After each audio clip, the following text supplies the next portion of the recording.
Laura Sanko wants to see Michael Morales challenge for the UFC welterweight title in 2026. Sanko, a UFC color commentator and analyst, thinks undefeated contender Morales 19-0 MMA, 7-0 UFC, has proven himself worthy of an opportunity at Islam Makhachev's belt.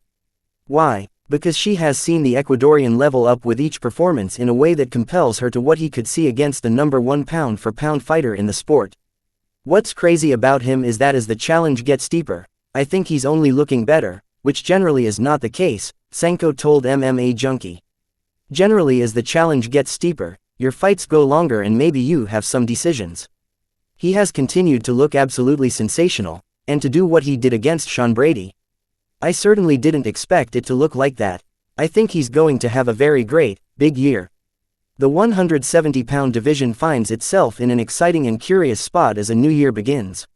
The weight class is deeper on talent than arguably ever before and ripe with options to face Makhachev 28-1 MMA, 17-1 UFC, who won the strap with a unanimous decision over Jack Della Maddalena at UFC 322 in November.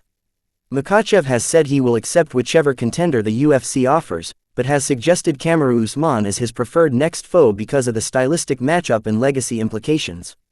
That has been met with some resistance from fans and pundits. Although Sanko said she won't complain if Makhachev vs. Usman gets made, she sees Morales as a bigger threat.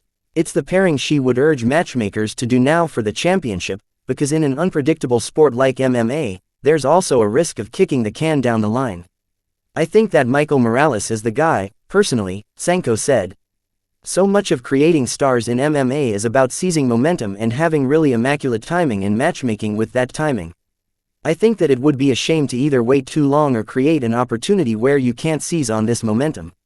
I think so. I love Kamaru. I think that's a much tougher fight than a lot of people say, I will say that. I think Kamaru could give Islam a real challenge. If that fight gets made, I'll be happy about it, I'll watch it. But I think Michael Morales should get the title shot. To hear more from Sanko, check out her complete appearance on The Bonfire podcast with MMA Junkie senior reporter Mike Bone above.